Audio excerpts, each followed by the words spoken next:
नमस्कार, मैं हूं धनश्री और आप देख रहे हैं ARK न्यूज। आइए बढ़ते हैं आज की कुछ ताजा तरीन खबरों की ओर। लघु उद्योग निगम के अध्यक्ष बनी चैतन्य कुमार कश्यप, जहां पर उन्होंने मीडिया से चर्चा करते हुए बताया, लघु उद्योग निगम के अध्यक्ष पद के ऊपर जो मुझे नियुक्त किया गया है, सर्वप्रथम मैं हमारे प्रदेश के मुख्यमंत्री डॉक्टर मोहन यादव जी को बहुत बहुत धन्यवाद करता हूं कि उन्होंने कार्यभार संभालते ही लगातार सारे व्यवस्थाओं को तेजी से आगे बढ़ाने के लिए निर्देशित किया है और उसी क्रम में लघु उद्योग निगम मंत्रालय के मंत्री रहते हैं, वह इसके अध्यक्ष भी रहते हैं के तहत आज मुझे यह प्रभाव दिया गया है कि निश्चित रूप से पिछले 15 से 20 दिनों में ही हमने कई योजनाओं पर तेजी से कार्य प्रारंभ करा है और हमारे जितने भी मध्य प्रदेश सरकार को उपक्रम है उनमें गति कैसे आए, उसी में लघु उद्योग निगम मध्य प्रदेश सरकार का एक अति महत्वपूर्ण निगम रहा है। परंतु पिछले कुछ वर्षों में जो तकनीक का विकास हुआ है, उससे तकनीकी विकास से सरकारी खरीद में थोड़ी सी भूमिका कम हुई है। लघु उद्योग निगम के अध्यक्ष पद के ऊपर जो मुझे नियुक्त किया गया है, सर्वप्रथम मैं हमारे प्रदेश के मुख्यमंत्री डॉक्टर मोहन यादव जी को बहुत बहुत धन्यवाद ज्ञापित करता हूं कि उन्होंने कार्यभार संभालते ही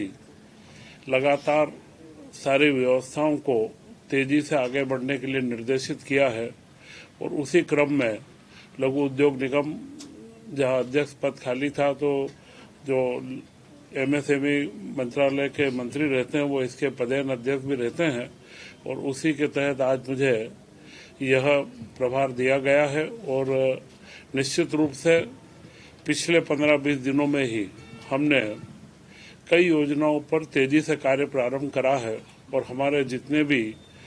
मध्य प्रदेश सरकार के उपक्रम हैं उनमें गति कैसे आए, उसी में लघु उद्योग निगम भी मध्य प्रदेश सरकार का एक अति महत्वपूर्ण निगम रहा है। परंतु पिछले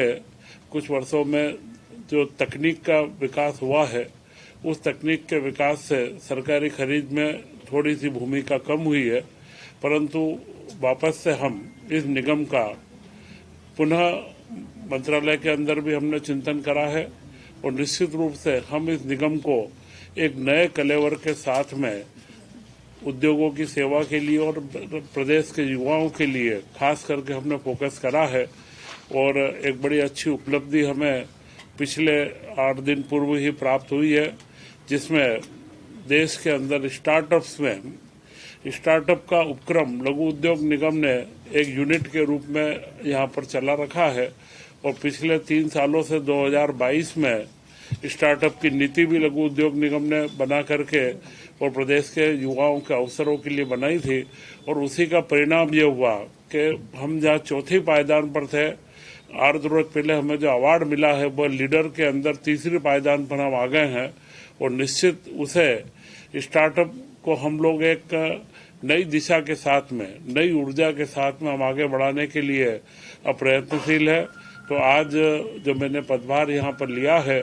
मुझे पूरी उम्मीद है कि हम इस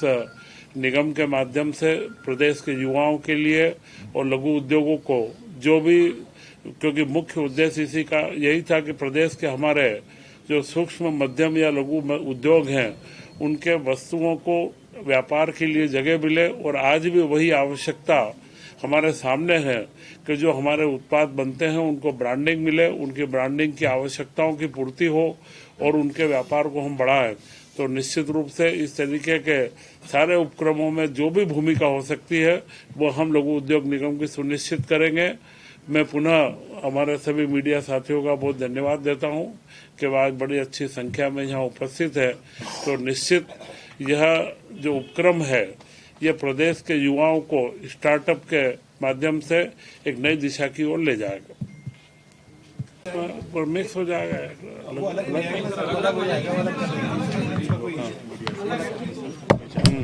सर ईवीएम का दावा किया है, उन्होंने कहा है कि सरकार ने जो सॉफ्टवेयर कंपनी को सॉफ्टवेयर डेवलप कराए हैं ईवीएम के, वो हैक किया जा सकता है और आज प्रेस कॉन्फ्रेंस करके आरोप लगाए। सर उन्होंने डेमो भी दिखाया था कि कैसे कांग्रेस की अपनी सरकार मनमोहन सिंह जी के नेतृत्व में 10 साल रही है और उस समय में अगर इसमें कोई समस्या थी तो इनको उस समय में भी निर्णय लेना था और जब जब भी ये बड़ी हार इनको मिलती है तो यह कहीं न कहीं रास्ता ढूंढते हैं कि हम उस हार से लोगों की मानसिकता कैसे बदले, परंतु देश की जनता समझ चुकी है कि आज कांग्रेस अस्तित्वहीन हो चुकी है और इस तरीके के बेबुनियाद आरोपों को लगाने का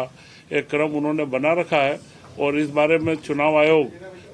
ने हमेशा से स्पष्टीकरण भी दिए हैं, उसके बारे में जो जो प्रमाण भी चाहिए वो सारे प्रस्तुत करे हैं। और मुझे लगता है दुनिया के अंदर अब स्वीकार्यता, इस जो व्यवस्था को भारत में स्वीकार करा है उसकी स्वीकार्यता कई देशों में बढ़ने लगी है। तो मुझे नहीं लगता कि यह सिर्फ एक चुनाव हारने के बाद का अपना जनता का ध्यान बटाने के लिए एक प्रेस कॉन्फ्रेंस करके और उन्होंने एक विषय को आगे बढ़ाया है और मुझे इसमें कोई गंभीरता नजर नहीं आती। सर, उमंग सिंगार ने शिवराज जी जो बगल ऐसे ही खबरों में बने रहने के लिए हमारे चैनल को लाइक, शेयर और सब्सक्राइब करना ना भूलें।